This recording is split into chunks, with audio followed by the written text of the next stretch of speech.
your daily habits will make you or break you. And small decisions really do add up.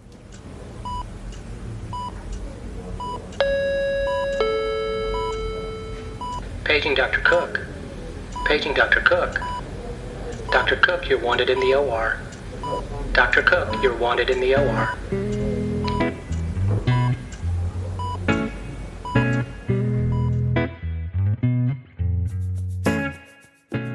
Welcome to the Prescription for Success podcast with your host, Dr. Randy Cook. Hello, everyone, and welcome to Prescription for Success. I'm Dr. Randy Cook, your host for the podcast, which is a production of MD Coaches, providing leadership and executive coaching for physicians by physicians to overcome burnout, transition your career, develop as a leader, or whatever your goal might be. Visit MD Coaches on the web at mymdcoaches.com because you're not in this alone. And don't forget that CME credit is available when you listen with us. Just look for CMify in the show notes to learn how. My guest today is the founder of OverAchieve Life Coaching, a coaching service with a focus on improving time management and informed by her own life experience with ADHD. So let's hear my conversation with Dr. Diana Mercado Marmarosh. I am really excited today to be speaking with Dr. Diana Mercado Marmarosh. Did I get that right? Yes. Okay. And we like to be on a first name basis here. So if it's okay with you, I'm going to call you Diana and you're going to call me Randy. Awesome. And I'm looking forward to the conversation. Diana, you really have a fascinating story. And as always, I like to begin with your very first interest in medicine. But in your case, I think I want to go back a little earlier. Tell us about your background. Your family spent some time moving between Mexico and the U.S. and back again, although you were born in the U.S. But tell us a little bit about your beginnings. Yes. So I'm Mexican American, but like you just mentioned, my parents were Mexican, and they would do kind of like a caravan. Like they would get permission to come to Seattle and to basically to Washington State and to California to work in the produce as immigrants, migrant workers with produce. And it would be like an ordeal because it was my grandma, my grandpa, like my aunts, my uncles, like everybody would come. So you could imagine they would come, they would harvest, and then they would go back to Mexico, and with the money that they would get, like that would carry them for months and months and months. And so in one of those trips back, I was born in Texas, and that's how I was, a U.S. citizen, so to say. But I grew up in Mexico till I was 10. And so I did that. I remember I must have been 3 or 4 years. I remember having that experience of going to the daycare or to pre-K, as a migrant worker and going back and forth. But I don't remember learning English per se. But I do remember obviously growing up in Mexico till I was 10. And then my mom deciding that it was time to move to the States because my dad was going back and forth to Houston at that point, working as a construction worker. And she didn't want to be kind of like a single parent with 3 kids. I was the oldest. And so that's when they decided to move, even though it was only 1 hour away because we lived in a border town. Obviously, it was a life-changing experience for me because, all of a sudden I went from, being the top of my class and almost 3rd grade to going back to like 1st grade English second language. And well, that was something that I really had an interest in, and I wondered if because of the travel during your early childhood, if you were just bilingual from the start, but not so, right? When you all made the decision to stay in the U.S., it really had to have been a profound culture shock for you, right? Yes and no. Not in the sense because everybody looked like me. It was almost like Little Mexico, I would say, but in the United States. But yes, in the sense that people didn't speak. Some of them spoke Spanish and not everybody did, but in my classroom, we were supposed to be speaking English, right? So that was a little bit of a shock in that sense. I remember learning the word also was one of the first words, and I kept thinking they were talking about bears. Like I would hear the word also, and in Spanish, it means like bear. Also, but they were talking about in addition to, or also like. And so the every time I would hear that word over the intercom, I would be looking around like waiting for something to come in and like attack me. And I was like, but they can't, like, and in my mind would be like, but they don't have bears. I've never seen bears here. Why do they keep warning us about bears? It was a funny thing until later on I found out what it was. But yeah, it's just things like that that you never like forget, and then you laugh about it now. So were you acquiring English basically by immersion, or were you actually getting some instruction in English and how to use it? Yeah, so I was enrolled in something that is called English Second Language, or ESL. It's a special program where they're learning to teach you the English, but they also have Spanish teachers who are trying to teach you the English. So it's kind of like by immersion. And so I remember like always staying after school because I wanted to learn the thing. But I at that point I didn't realize I had ADHD, and I was a very hyperactive child, and my parents had to come in and like to try to get me to stay still and to behave and to whatever. And they would give me work and I would do the work, but then I would get bored and I would be distracting other kids. And so slowly, because I was, picking it up, they started promoting me every 6 weeks to another grade level, to another grade level, to another grade level, Wow. till I finally like caught up where I was supposed to be at. That's really fascinating. And with that sort of trial by fire, how did you evolve to the point where you thought it would be a good idea to go to college and later medical school? I gather that no one in your immediate family had ever done anything like that. Yeah, nobody in my family had even gone to college. So yeah, but I think with most people who are immigrants, like they have this idea in their head that, America is the land of opportunity. So they just strongly believe that you could become anything you want to become, and that, education is really going to be the key to unlock a future for yourself. And if there was anything that they had instilled in us was that hard work would yield results. And because I did not know I had ADHD, I did not have that as in the back of my mind, like as a lingering or as something telling me that you're not good enough or whatever, because I didn't know what I was getting myself into per se.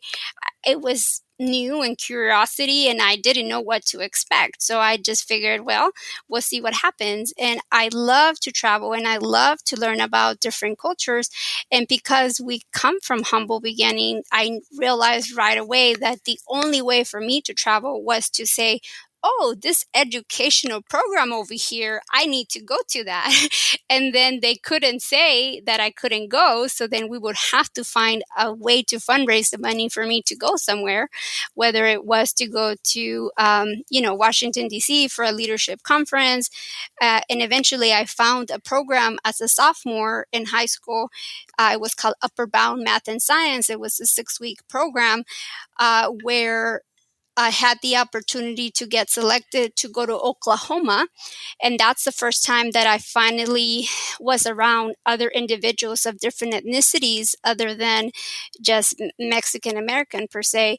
And that was the opportunity where I was in a setting of being around doctors and surgeons and different people that I otherwise would have never had the opportunity from where I was coming from. And so I thought I was going through these programs because of the math part of it. I thought I was going to be doing like international business at some point, and I was going to get paid to travel the world.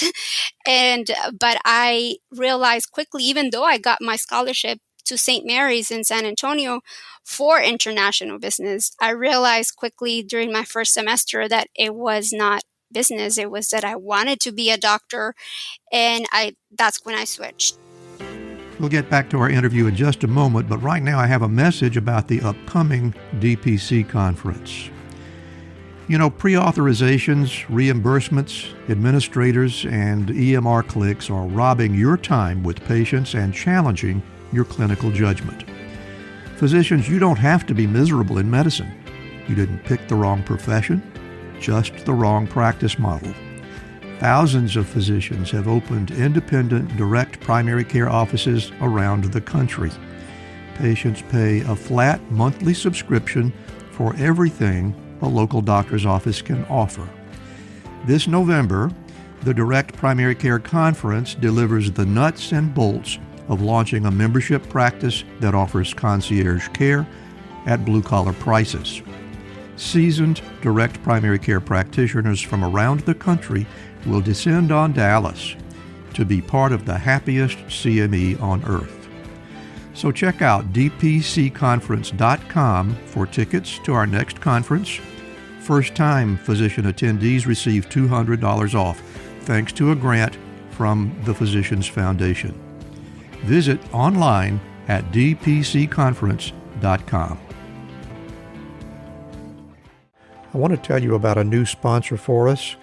Growing Innovation Health Solutions is a comprehensive medical billing service that allows you to shift the burden of collections off your shoulders so you can focus on patient care.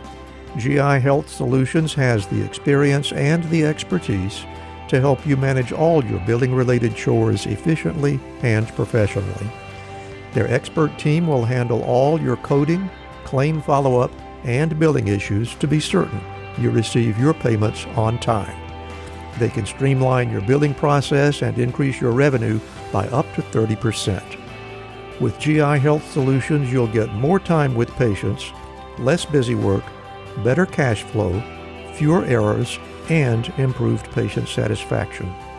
So reach out to Growing Innovation Health Solutions today and let them help your medical group improve profitability and eliminate administrative burdens. Visit their website at www.gihealthsolutions.net for a free consultation. And now let's get back to our interview. But from your standpoint, you really just, it was never in your head that there were any barriers, any place you were just going to get the job done. At what point during your years at St. Mary's did you make the decision that you were going to apply to medical school, and how did that process work out? So during my first semester, even though I was admitted to for scholarships for business, I decided that really it was science that I wanted to do, and I wanted to become a doctor. And it was never a doubt in my mind that I was going to become a doctor, but I needed to be realistic in the sense that I had seen a lot of people who were, in my eyes, smarter than me or had better grades or had better test scores, and they were not getting into med school right away during their first or second trial. So what I decided to do was to have a backup plan for myself. I decided to become a high school teacher for science, and that way, if I didn't get in right away, I would have the opportunity to continue studying and improving my application, and then I would eventually get to med school. That's a lot of wisdom for a college kid, in my experience. I knew I did not like research. I knew I was not going to do that. So I knew that second best, or I knew that even if I became a teacher, eventually that was still going to be a really good skill to have as a doctor, because I figured if I can teach anything to high school students, I can teach anything to anybody after that. I'll say, yeah. But with that background, the medical school application process, was that fairly uneventful? So, yes, but here's the thing, like, I only got one interview. Like in Texas, you only, like, when I was going through this, you have to match. That means you decide your top and they decide, they rank you and then you match, right? Well, I only had one interview. So, I mean, obviously I knew what my first choice was, right? It's because I only had one choice. And I went to, I got, the University of Texas Health Science Center in Houston. And I remember, like, at that time, I didn't realize it was the dean who was interviewing me. Um, and she asked me, she said, "What are you going to do if you don't get into med school this year?" And then, and I told her, I understand that it's a privilege to even be here and be given this opportunity, because my MCAT score was not the hottest one. I mean, but my GPA was, like, it was good because I knew how to do hard work. And I told her that. I said, I understand that a standardized test does not reflect everything, but if I'm given the opportunity, I will outwork anybody. And she gave me the opportunity. I did have to do a 6-week, like, pre medical school program. It was not just me, but I was with the people who were like the, English majors, or different people who were like smart, but didn't maybe have a very strong background in the sciences. But they said, hey, it's like, once you get to med school, it's like a fire hose. It doesn't matter what you took. Everybody's on the same level. And I think that was a blessing, because then I walked into med school with having like 30 people I already knew and had a very strong connection. And then that got us through, when things got harder in med school. I'll bet that was quite an advantage. And as I understand it, it was during your first year or first couple of years in medical school that you discovered that you had ADHD? Yes, it was actually during my first semester of ADHD that I discovered that I had ADHD, and I had no clue. It was also during the first year of med school that my father had gotten diagnosed with stomach cancer, and it was stage 4, and he was 46. So it was like a big shock to me. And like they told the surgeon, I remember having the conversation with him. He said he has maybe 2 months to live, even if this, he's like, I just took all his stomach and I'm making his intestine act like a stomach. Maybe he has 2 months to live. So I didn't know what that meant. So that meant I was flying home every Friday evening, and then I was flying back Monday 5 a.m. Because if I were to drive, it was a 7-hour drive each way to the valley, and I could not do that to go to Houston back and forth. And so my roommate at that time said, Diana, I think there's something going on. I don't know if you're just anxious or stressed, or, you have all this pressure of you, like you can't fail because, you want to do this for your family and for yourself. And then you have the fact that your dad might pass away soon. And so I don't know if you're anxious, stressed, depressed, or what. Just go get tested, see what's going on. And what I noticed was that I would come very close to passing my classes, but I was getting like 60s or 65s. And like what I would answer, I would get. And everything else I didn't answer, well, I was just going C all the way down the line and hoping that some of those were correct, because I ran out of time to answer my questions. Yeah. Because you ran out of time. Yeah. And so then they did a neuropsych test that was like 9 hours long. And that's when they told me, no, you're not depressed. You're not anxious. You have ADHD. And they said, you are 2 years behind where people should be in your current, like, education level. And you would have thought that that's what would have upset me, but I was upset that they had labeled me as ADHD, because in my mind, like, I thought I was like the oldest, the perfect one. I was the smart one. And if I didn't have that going for me, then what did I have left? So that's where my brain went to. So for some people, maybe getting diagnosed would have been like, okay, now I have a name for it. But for me, it was like, oh my God, I'm broken, and therefore I can't let anybody know, because then this is gonna, like, they're gonna realize they made a mistake to let me in. That's what my brain kept telling me. Wow. So what was your approach? How did you deal with that? So I dealt with knowing what I know to do best, which was buckle down and study as hard as I can. Yeah. And I did take some medications, but again, I was a first year medical student. I really didn't understand how the medications work. I didn't realize that, 5 milligrams of Ritalin are short acting, and they're only going to help me for a few hours. I didn't know to advocate for myself and ask for like a long dose, like an 18 milligram or something extended release. And I didn't know to then advocate for increasing of those or changing of those, because in my mind, when I did take those 5 milligrams, they were helpful for a few hours. And so I didn't want them to take that away from me, because those few hours were everything for me. So, well, how did that sounds like a serious problem? How did you fix that? How did you get to a point where you could function? Well, I started to realize that if you left it to me to try to read, it was going to be very painful for me to try to read all that information.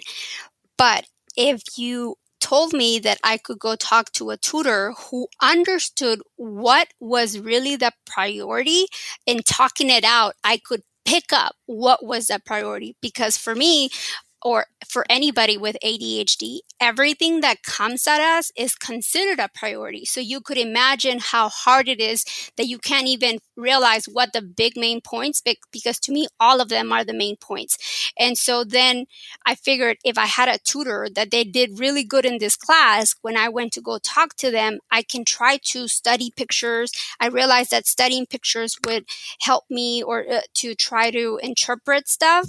And I realized that when I would go walking or running, if I could listen to the stuff, then that would help me. Now I understand why that worked. While I was there, I didn't know. But now I understand that when I was running, I was increasing my dopamine, and I could function and I could remember stuff, hearing stuff. It was like I was ingesting it. Versus if you're asking somebody to passively sit there for hours, or if you're asking me to come and sit in a lecture, of course I'm going to be looking around at all my classmates, because that's more interesting than whatever's on the front of my screen, right? So you could imagine I was a social butterfly, but I would get myself into trouble. So when I really needed to study, I just needed to go, to go run, or to do something actively while I was hearing, or to talk it out with somebody so I could hear for what they would emphasize was important. That's fascinating. And you just kind of figured that out on your own.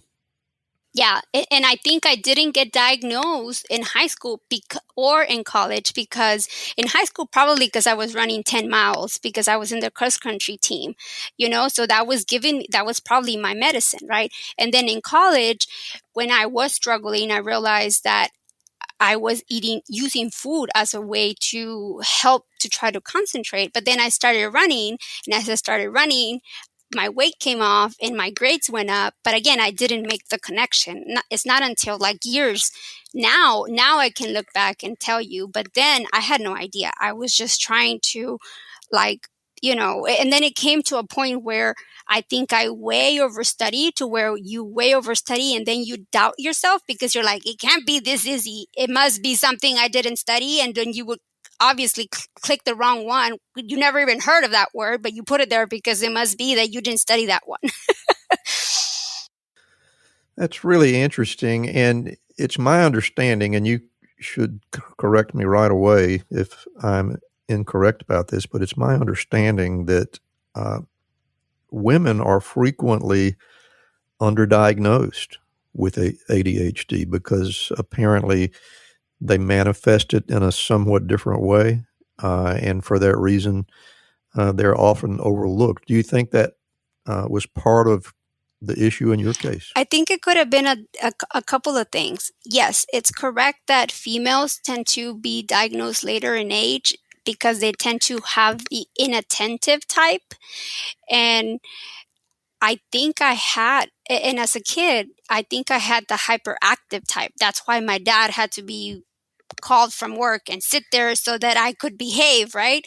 But as then you go through menopause, as you go through your menstrual period, that's what I meant to say. When you go through your menstrual period, now females that were hyperactive become kind of inattentive. And so you could easily see why females might be missed because they might be in the back of the room just daydreaming. They're not causing a ruckus. Like my dad didn't have to come and sit down in high school. It was only during middle school and, in elementary. But later on, it was not a problem. And it could also be that then when you get yourself into activities that you do like I was doing the cross country team, and I was also working, and I was also in the NHS. I was doing so many different activities that I didn't have time to over second guess myself. And the little time that I had, I would do the stuff. And I think that was my medicines per se, right?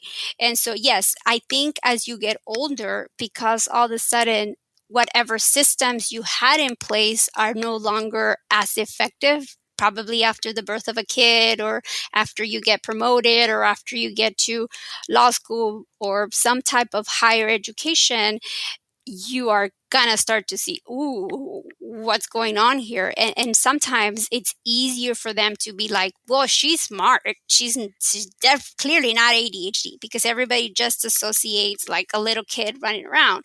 But the thing with ADHD is that it does not affect your your intellect. Like, it's just an executive disorder that maybe you might not have like impulse control, or you might not have prioritization in place, or it might look like you're disorganized.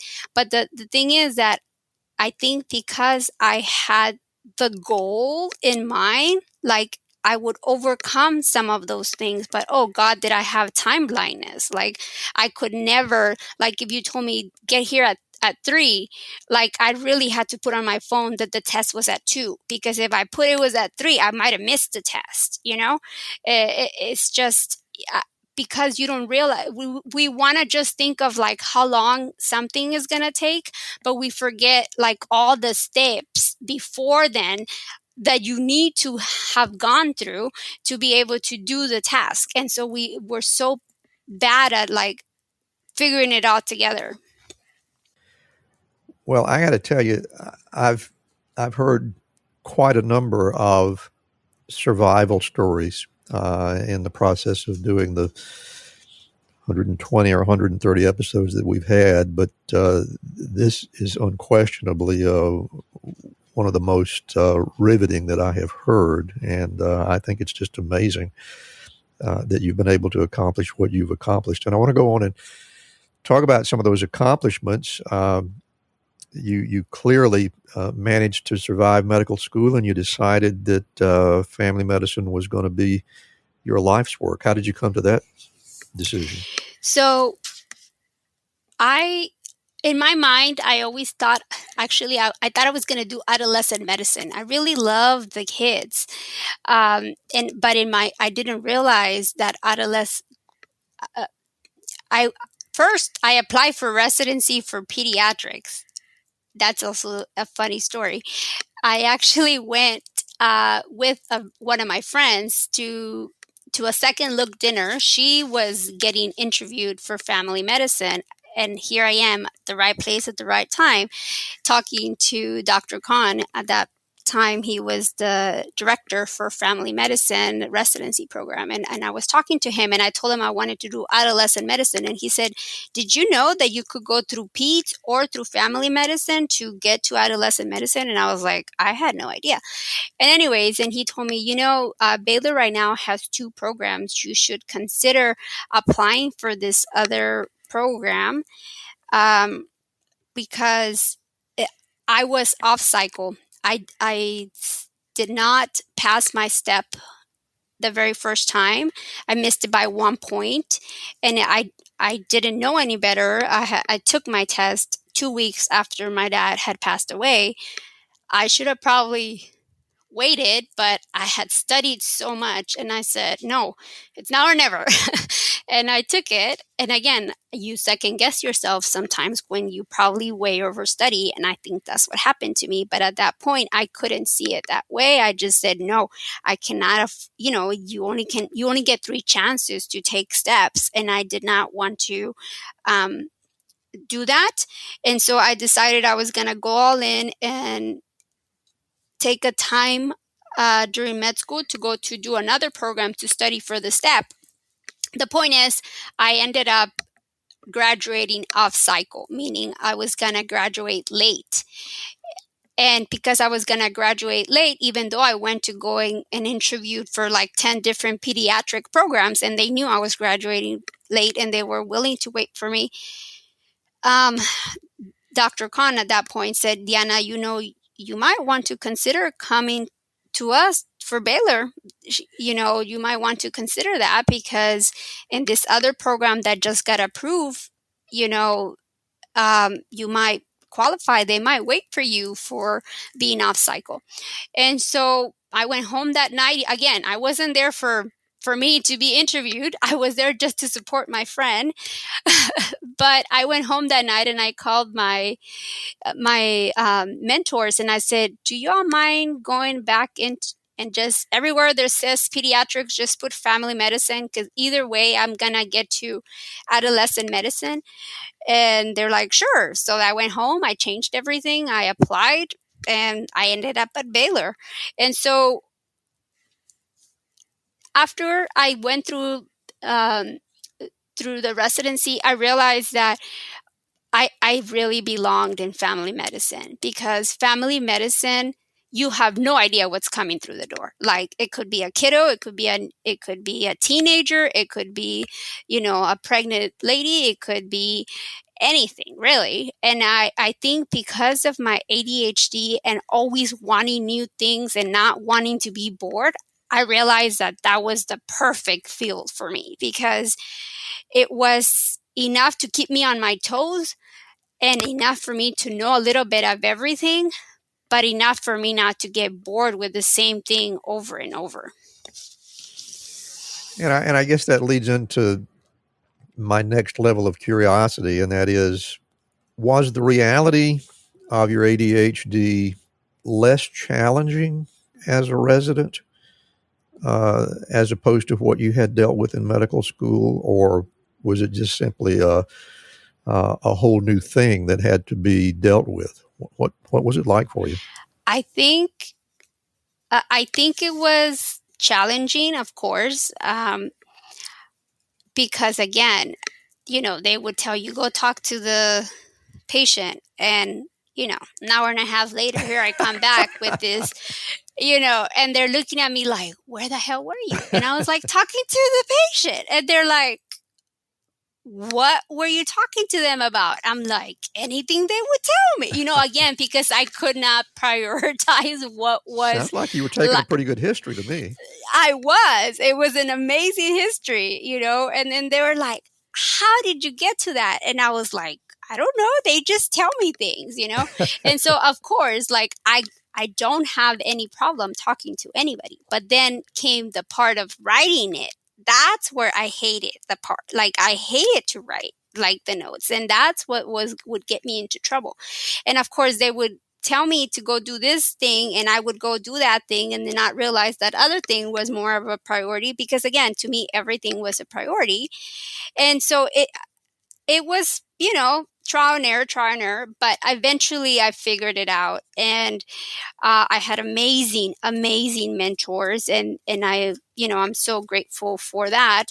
But yes, the charting was always complicated. And again, I ask for them to adjust my meds. I was always on the 18 milligrams of Concerta from the beginning of my medical school all the way through residency. And then I actually completed residency, and then they're like, Diana, you need to go like have your own psychiatrist. Like, you can't continue coming to the student health. Like, you're not a student anymore.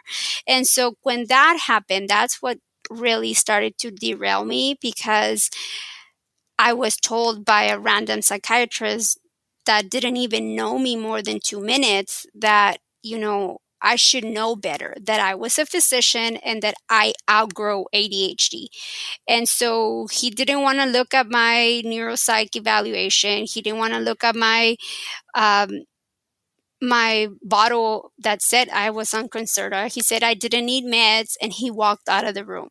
And it took me 10 years for me to like ask for help again, because I told myself, well, that's the specialist, and I'm in Houston, and Houston is like the capital of the world in medicine, so I should just suck it up. Like, that's what I told myself.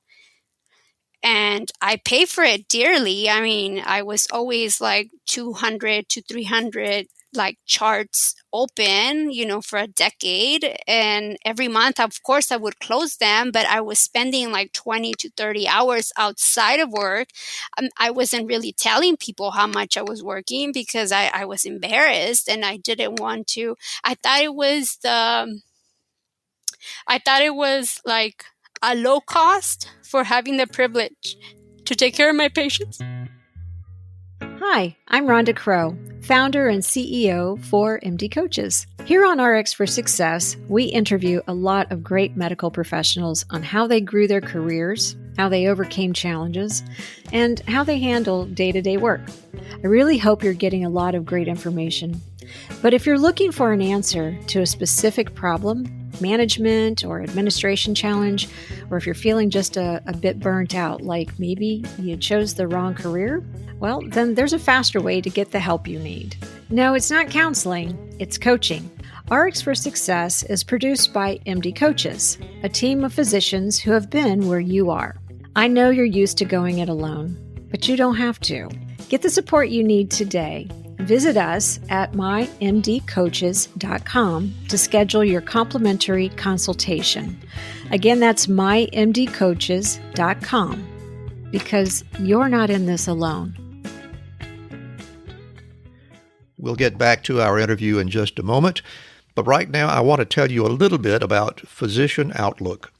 If you haven't discovered this remarkable magazine, please do so very soon. It was created by physicians, for physicians, to showcase the intersection between clinical and non-clinical interests. Whether it's writing, painting, cooking, politics, and dozens of other topics, Physician Outlook gives a physician perspective. It's available online and in print. It's really unique among physician lifestyle magazines. And like the Prescription for Success podcast, Physician Outlook amplifies the voice of any physician who has something to say. It also engages patients who still believe in physician-led, team-based care. And Prescription for Success listeners can get 3 months free when you enter our promo code RX for Success and select the monthly option at checkout. That's a really great deal on this stunning publication. And now let's get back to today's interview. Clearly made enough of the right decisions to get you in a very good place, and it truly is a remarkable story. And I'm going to shift gears just a moment, because I'm very interested in where you have taken your skills and your concerns and your expertise to an entirely higher level, and that is with your coaching project. Would you like to tell us how that got started? Yes. So it was never my intention to go back and do another thing like life coaching, right? Yeah. It was never my intention. I thought once I was done with med school, like that was it. Woohoo, I'd passed my board exams. I'm good for 10 years. I thought that's it, right? But then as many of us went through the pandemic together, I started to realize that it doesn't matter how much I was trying to function, I really was not really functioning. Like I even though I was trying to listen to audiobooks on how to adult better or how to, do this and that, I I realized that something had to change, and I just happened to run across a podcast with Sunny Smith, who is a physician, who is a life coach herself, and she had a program that I joined in October of 2020, which was called Empowering Women Physicians, and she had CME that she was offering through it. And so I joined, not knowing anything about coaching. I figured it might have been, a good leadership thing or whatever. That's why I went into it. I remember doing a questionnaire that talked about burnout. And in my mind, I was not burned out, even though I kept thinking I should go and get a surgery because that means I get some days off. But I did not realize that that was like burnout. I had no idea what that was. I just thought, well, what do you expect? I'm a mom. At that time, I had a 2 and a 1-year-old. And like I was saying, I was running the clinic. I was also the medical director for the nursing home. I was just in so many things. And I just thought, this is the norm. This is what I signed up for. And so through that program, I started to realize that, oh my God, all my thoughts were not facts, and that I could question whether some of those thoughts could be let go of. Like that the ADHD was just a neutral fact, and whatever I decided to make of it would determine how I would then feel and how I would then behave. And so that was a very big revelation for me, realizing that some of those sneaky thoughts that sometimes we have, like, you're not a good writer, or you're too slow, or you're always late, or like, even though they seem subtle and they don't seem like, and your brain can very easily justify why all those are true. I didn't realize that I could change the narrative. I could learn about my ADHD. I could seek help.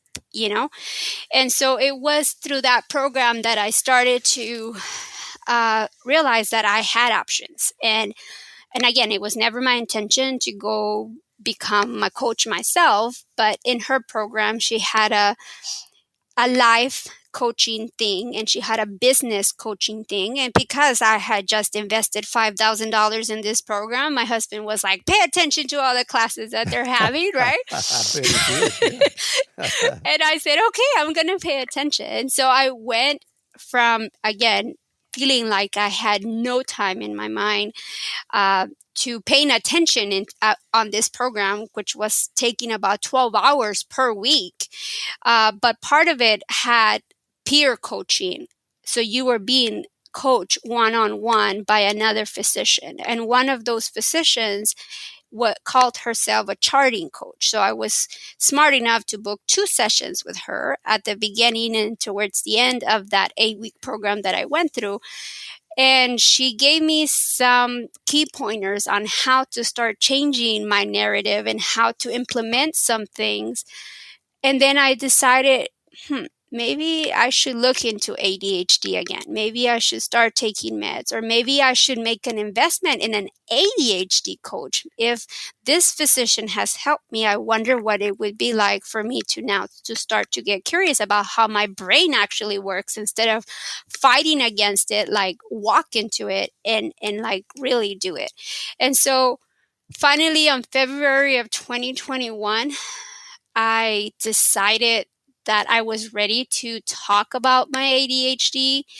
And I went into a podcast that's called ADHD for Smartest Women with Tracy Atsuka. And she's actually a lawyer out of California.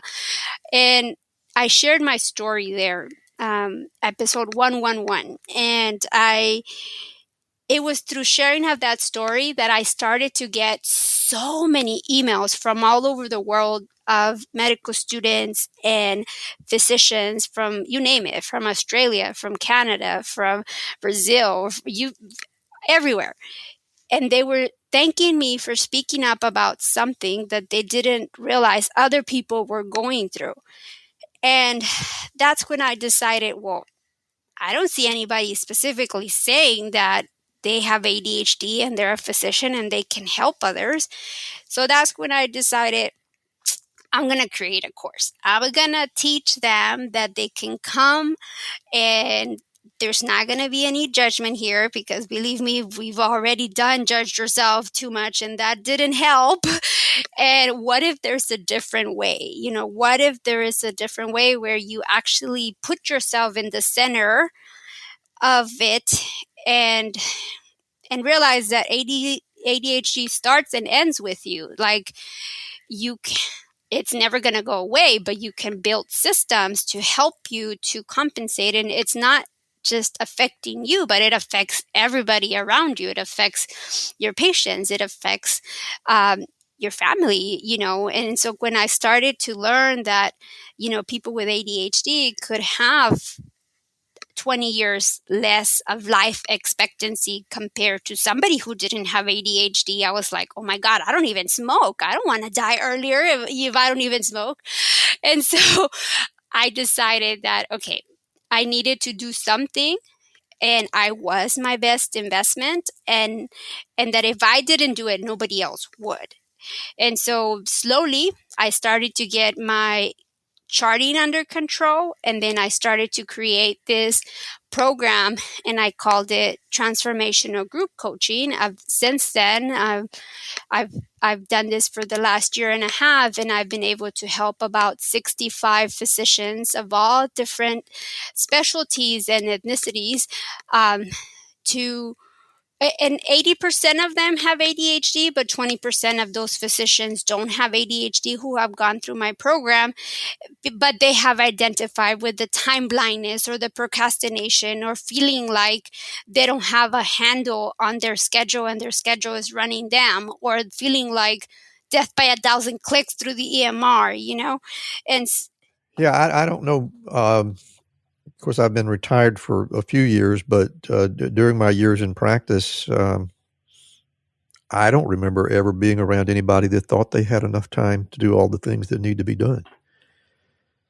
So you have become the solution to an enormous problem that it sounds like has been with us for quite a long time, and just simply nobody was paying attention. Would you agree?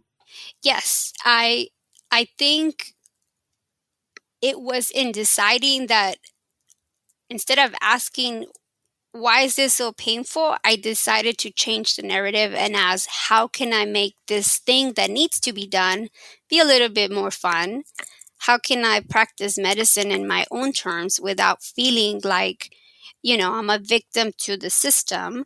And of course, I don't want to talk about the fact that, a physician cannot be the quarterback and the water boy at the same time. You do need a good system, right? You need people supporting you. But if you already walk in defeated, like, it's kind of hard for you to have the rest of the day, when life throws you whatever it's going to throw you, for you to feel like, you're always in the negative with your energy, right? There must be a tremendous feeling of gratification for you because of all this. Am I overreading or not? No, yes. I mean, now I'm able, like I tell people all the time, now I'm able to speak from a healed wound. Like, I'm no longer bleeding per se, now I can talk about it from a place of compassion, from a place of, and I didn't even know what self-care or self-compassion was. Like, I had no idea what that was.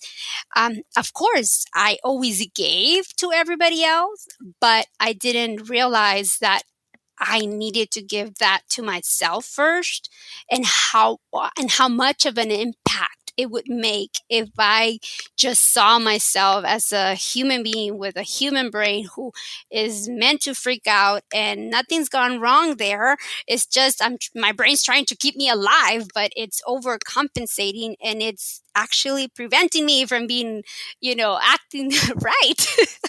And so I think now that I'm able to see it that way, it has shifted so much. Like, I'm no longer looking to my husband or to my work to give me a sense of validation. Like, now I know, okay, I'm worthy just as I am. And of course, might make mistakes. We all do, but it's what you do once you realize you made a mistake so that you can correct course and keep going.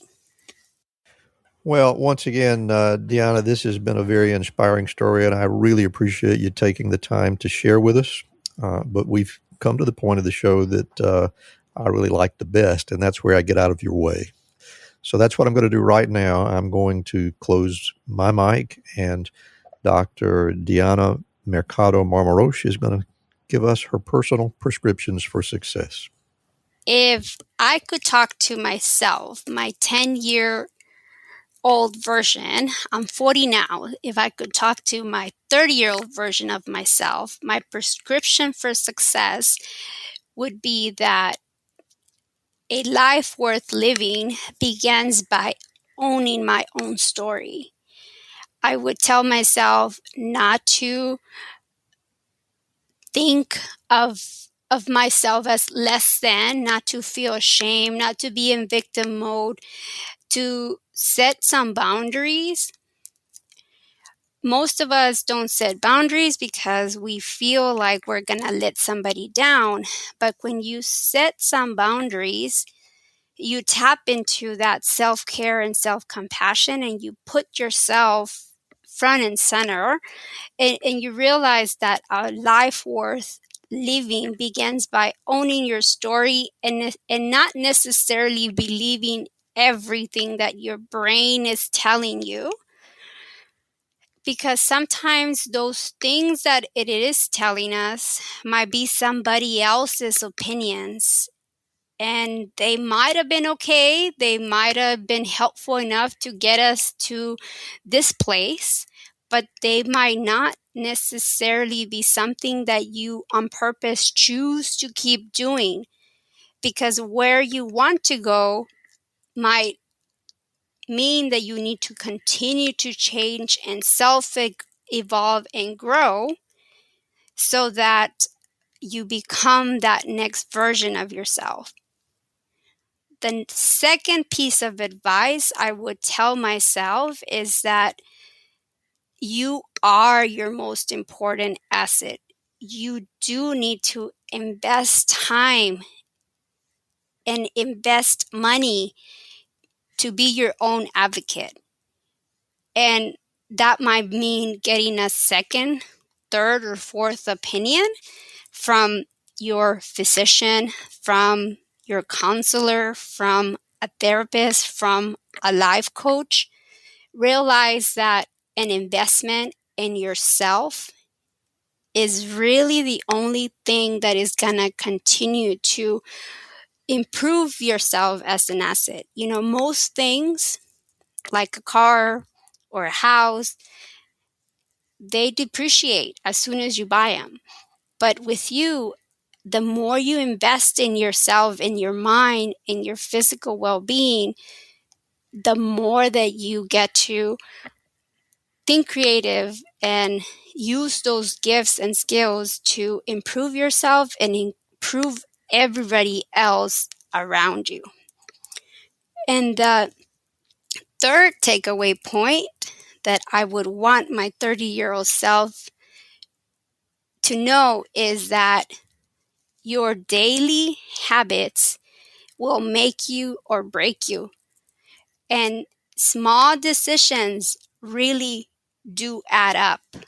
That 1% rule that they talk about on daily habits or atomic habits, it makes a difference. If you tell yourself, oh, I'll exercise tomorrow, oh, I'll do that tomorrow, those 1% deviation to the not doing the things are gonna eventually get you to missing the mark.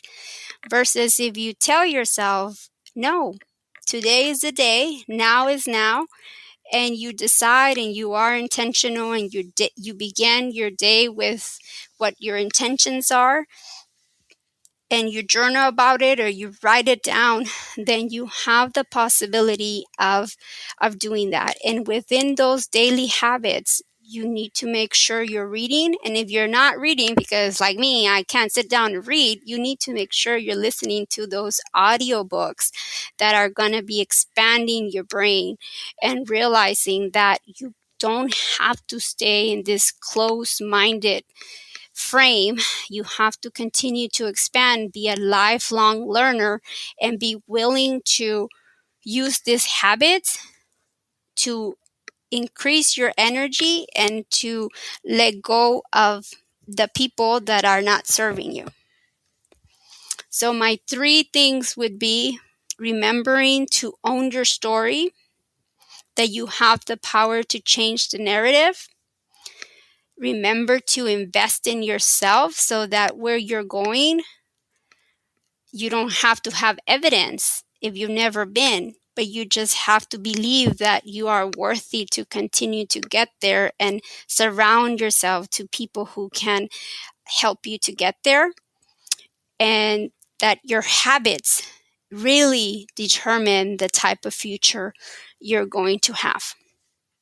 Well, Dr. Deanna Mercado Marmarosh, I have to say that you have accumulated a great deal of wisdom in your 40-year-old self, and I appreciate you being here to share that with us. It's been a lot of fun talking to you. Before we go, I want to give you an opportunity to tell our audience where you can be found. So please share what you will, whether it be email addresses or websites or whatever you have. Sure. Thank you so much for this opportunity. Please feel free to reach me at adhd-lifecoach.com. You can also find me on Instagram or TikTok, Beyond Life Coach, and I'm here to help in any way. Dr. Deanna Mercado Marmarosh, it's been a great pleasure speaking with you today, and thank you again. Thank you so much for listening with us today. We'd really appreciate a review from you, and a 5-star rating helps give our podcast much more visibility, and that helps us reach more listeners. Exclusive content is available on our Patreon page, including membership-only material, like personal rapid-fire Q&A sessions with our guest. And to be sure you never miss an episode, visit our website at rxforsuccesspodcast.com to subscribe. And while you're there, learn how to get CME credit from CMify just by listening. Special thanks, as always, to Ryan Jones, who created and performs our theme music, and also to Craig Clausen of Clausen Solutions Group, who produces the show. Finally, remember, be sure to fill your prescription for success with my next episode.